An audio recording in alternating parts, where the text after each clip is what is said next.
Hello, I'm Helen Sadler, your Destiny Helper, here answering your questions. Thank you so very much for all of my new subscribers. I really appreciate you and appreciate the questions that you are asking and the emails of encouragement.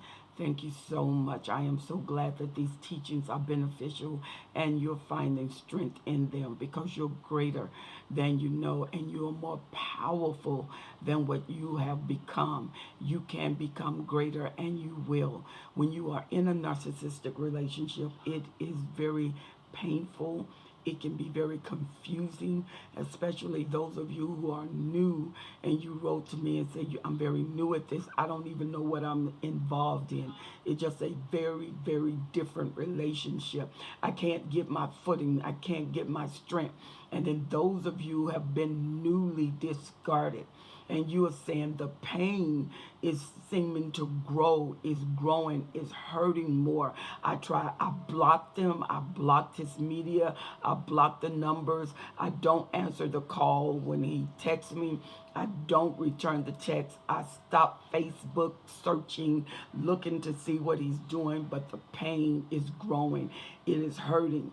And this is why this particular teaching, transitional pain, and when you are hurting, and so it's the transitional pull, pain, and trauma and punishment. It's when the narcissist, you have been locked in their relationship so long until your brain is on automatic pilot, your emotions are on automatic pilot. It's when you sustain the events of being with the narcissist even though you are not. You have allowed your mind to train to the harsh conversation, the degrading conversation, the name calling, the lies, the gaslighting, and you are away and you're fighting. And what you can't do, you can't sit and meditate on where you've been, because what you meditate on, that's the thoughts you're going to grow, and the thoughts you're going to grow, that's the imagery that is going to disperse in your mind, and it will become a whole projection, a whole movie projection in your mind, and you will start having the longing for the narcissist, because you will feel that you can't do any better, because you got to remember, in the bonding, that's why they traumatize you, because they're going to traumatize you and bond you to the trauma. And see, the love bombing is now in your memory. It's something that has been. It's not something that is continuing. And what has happened now, the trauma is replacing the love bombing, and you're finding yourself being more traumatized, but you're already addicted through the love bombing. The love bombing was the hook that went in your mind, the hook that went in your heart. That was the love bombing. And with the love bombing, you find it very, very, very difficult, because it's like he met every need.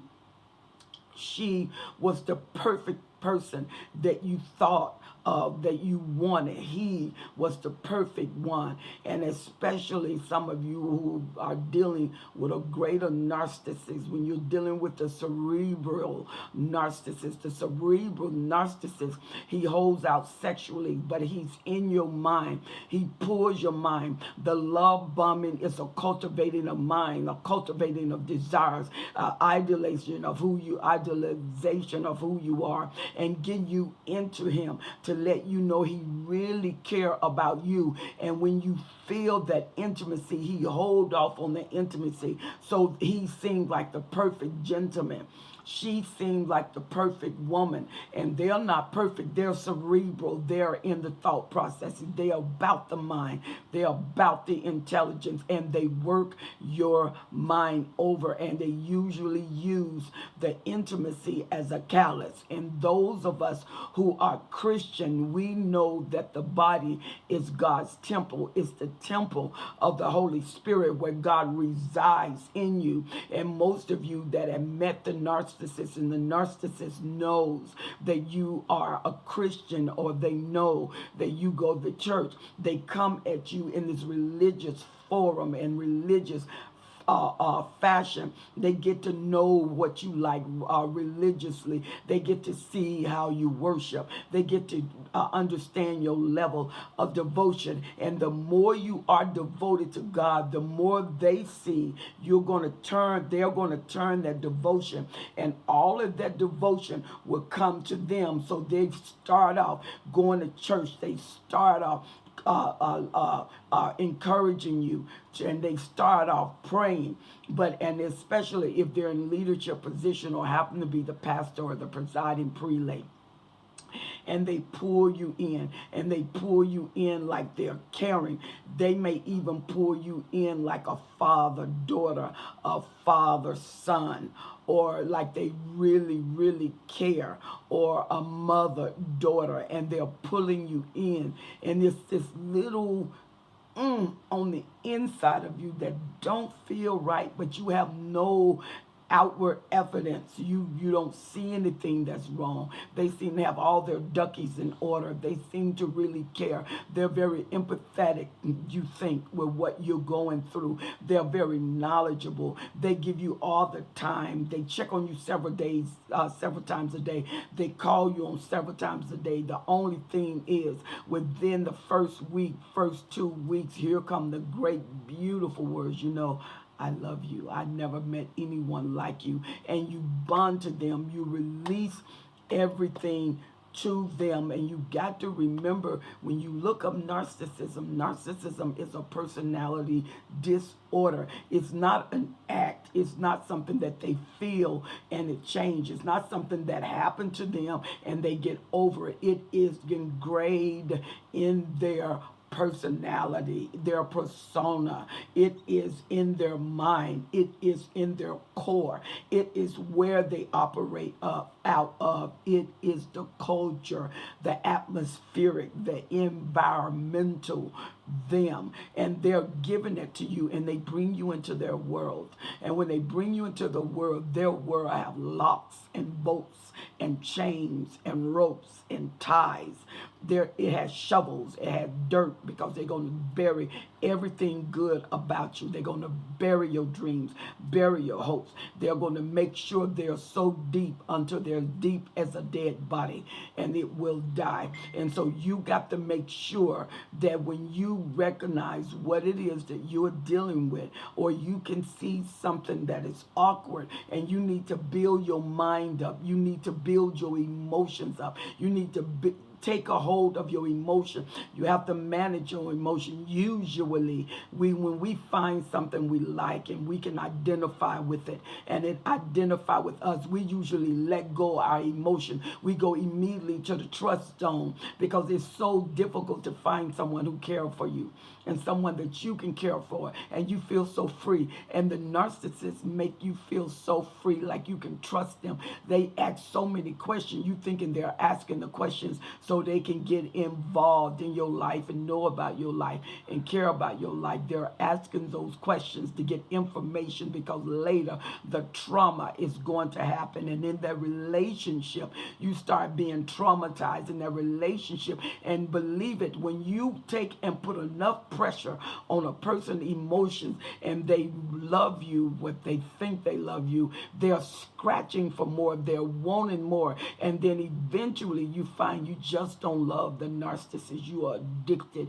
You're addicted to their voice. You're addicted to their pattern. And when they call you, you're addicted to them reaching for you. You're addicted to the different commands they give you. You're waiting for them to give them commands so you can prove your loyalty. Be at this place at 5 o'clock. You're at this place at 5 o'clock. I want to eat dinner here tonight. You're at that place paying for dinner. Or if they paid for dinner and they're father willing you in. And what happened is, when the great discard come, you've given them your life, you've given them your devotion, you let everything go, you cut off everything, and the discard come, and they're able to walk away. And you wonder why they're able to walk away from you. You thought you gave them everything. Never build a relationship on sex. Never build a relationship on how good you are sexually, how good they are sexually. Because one prowlessness to another, and when they get more experience, they get something different. It's different. It's a different experience. No matter what you do, it's not you, it's them. And they're new and they're different. And so they're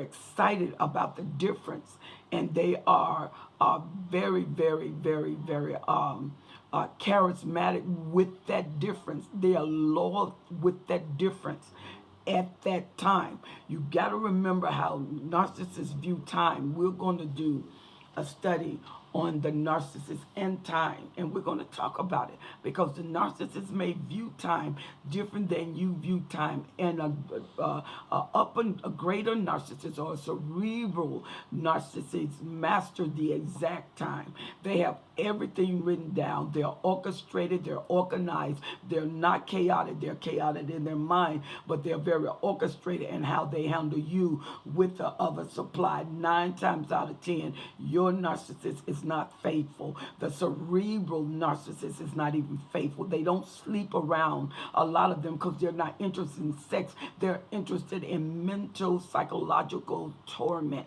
They're interested in putting the imagery in your mind. They are master producers of the movie that your mind is going to play.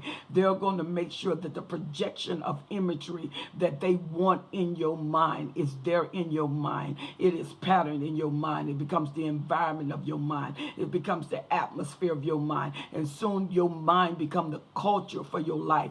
And they can tabulate your move. They start calculating your move. And when they do this and they discard you, the reason is transitional pull, transitional pain, and transitional punishment is because the time they were with you, they set your clock. They set your life clock on a pattern. They start tabulating when you do this. They start tabulating when they can say things, when they can do things to you. They tabulate when you was going to break down and cry. They tabulated. And when they felt like you're going to leave, they brought in the love making. They brought in the love bonding. They brought in the idolization. They brought in everything that was going to put you on the trap. And like an elephant on the chain, the elephant walk and the chain pulling back. And he do this continuously until the master take the chain off, and the elephant think the chain is still on. And so now the elephant goes to the limit where the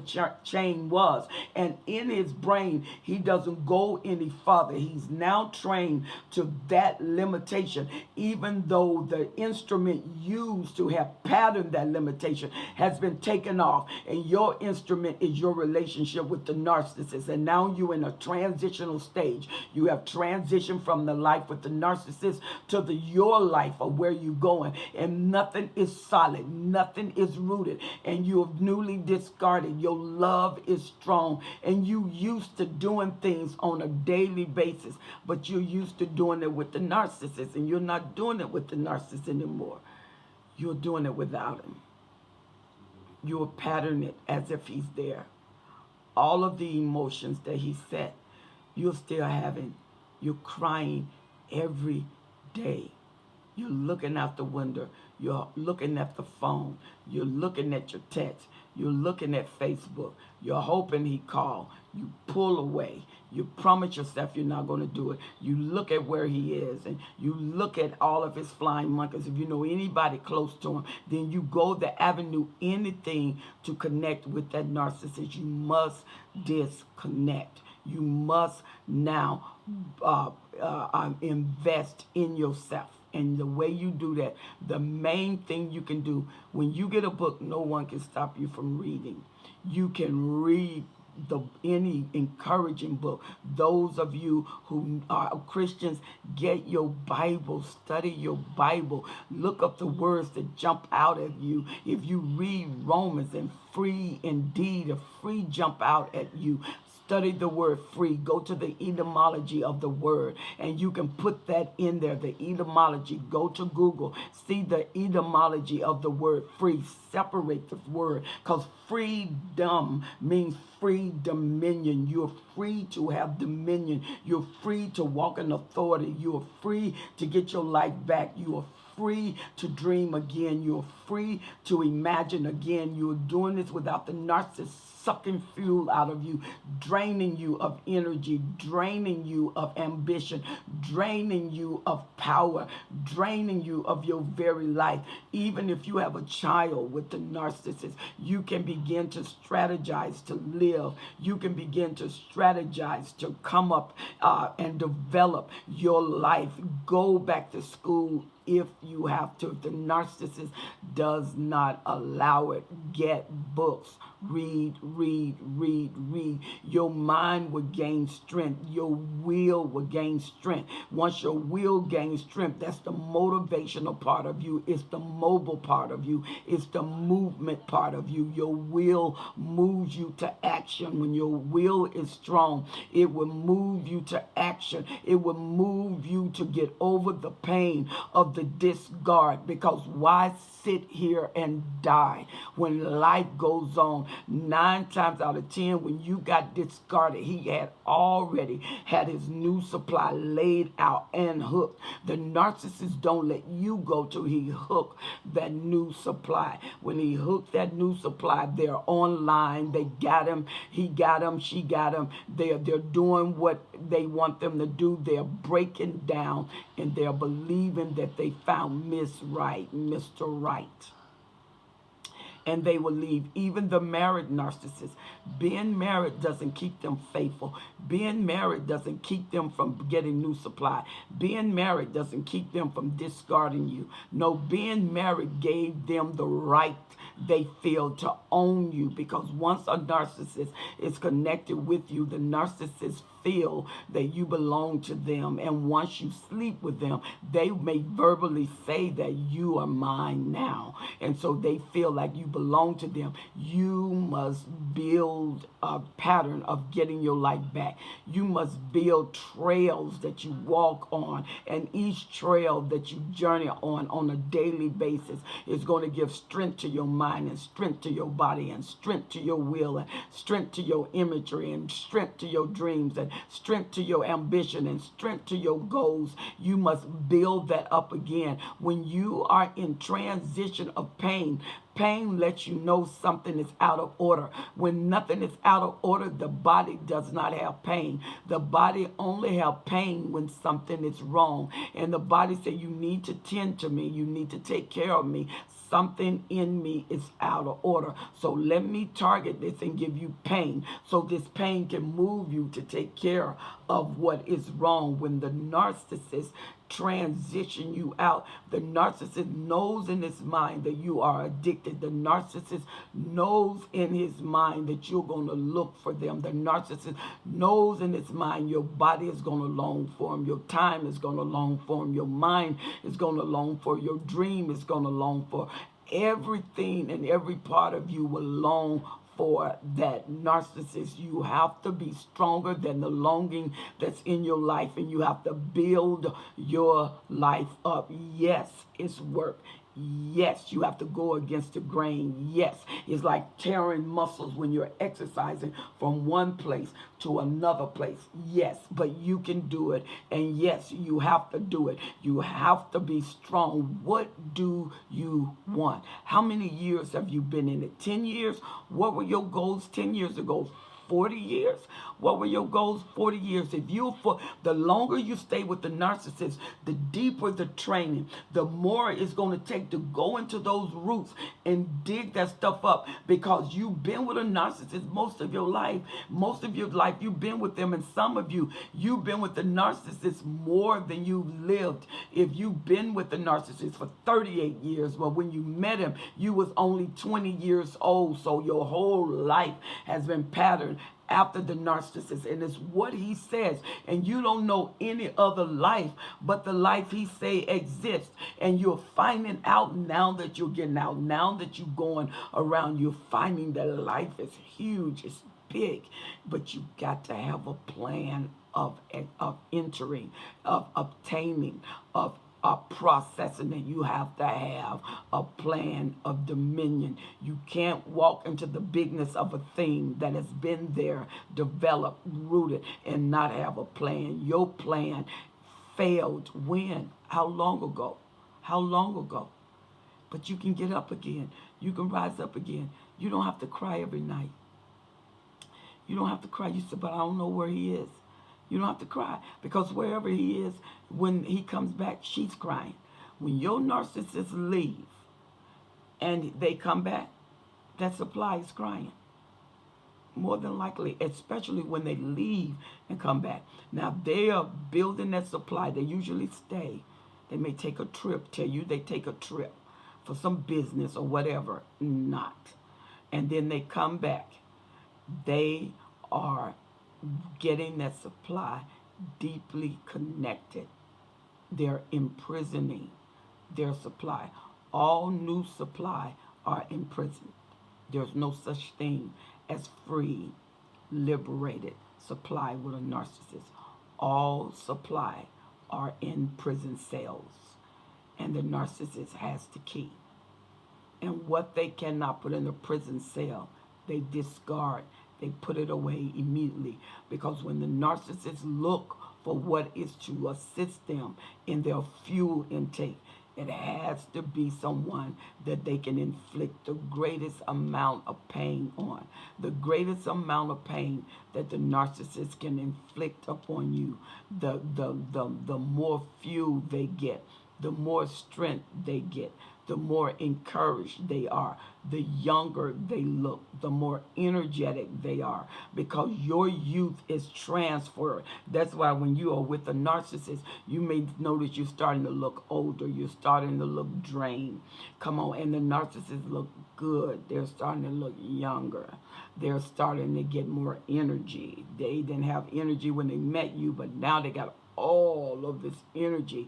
And over the 10 years, the 20 years, the 15 years you've been with them, you notice an energy increase. But with you, you notice an energy drain. You just can't do it like you used to do it. You don't even have the desire to do it like you used to do it. You let all your friends go. You let yourself go. You let your family go, and now you're waking up because you realize the very things that you let go you now need. You need your family, you need your friends, you need to keep yourself up, you need to invest in yourself, because self-investment is a great magnet for public association, because they're the first thing they're going to meet you, but they're going to meet your image. They're going to meet your image, and this is before they meet you. When they meet your image, they think your image is you. And so when they meet your image and they think your image is you, then it relaxes them, because they start reading. A narcissist, upon meeting,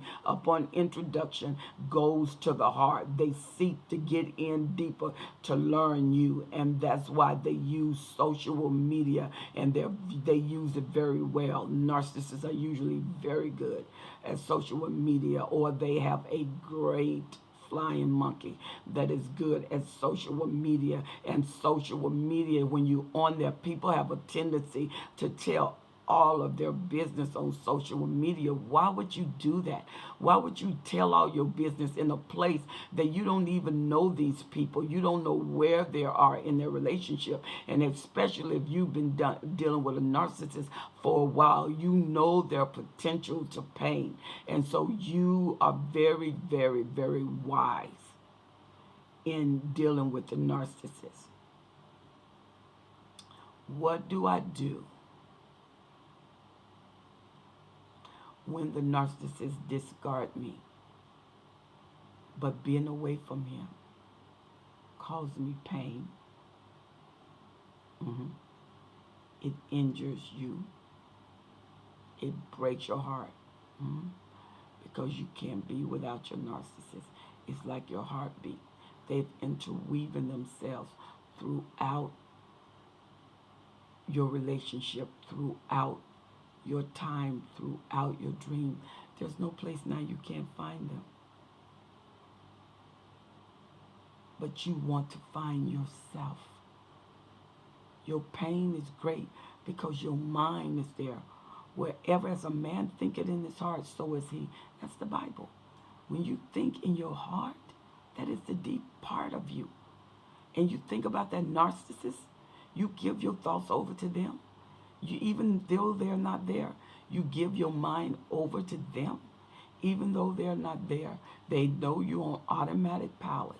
And on automatic pilot, you keep this door and this option open for the narcissist, just in case he comes back around. Because after all, you didn't get your baby, which was a prophetic utterance. You have to live. You have to be very wise. You got to understand when you are being played.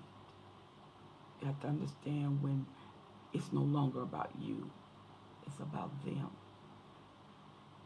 I am so looking forward to us being together again, and I pray that I answered some of your questions because you in dire need of some answers, and I'm glad that I could be there for you.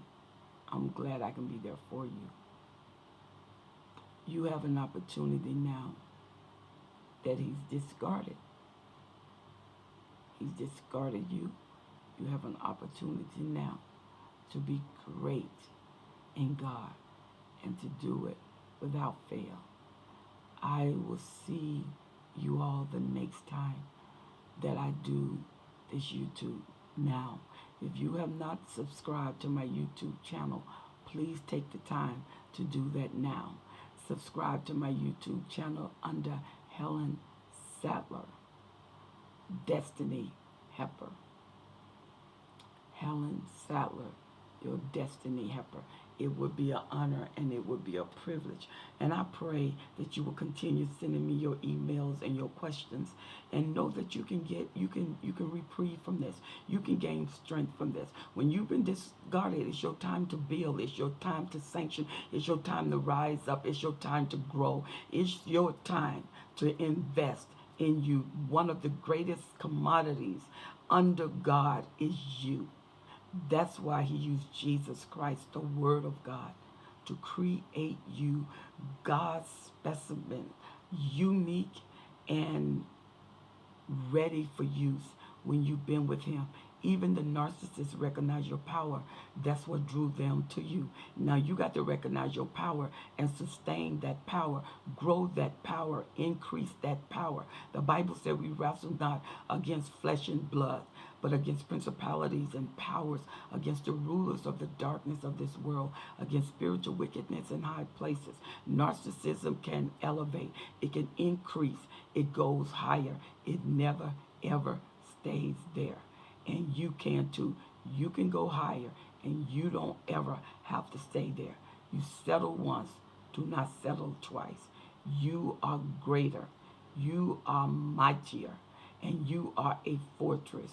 You and Jesus alone. It was such an honor and a privilege. Please keep emailing me. I'll keep coming on answering your questions. All right? Go to my daughter's YouTube channel, Dr. Carmen Bryan, and I'm quite sure she has a lot she wants to say to you. I love you to life. I'm Helen Sattler, your destiny helper.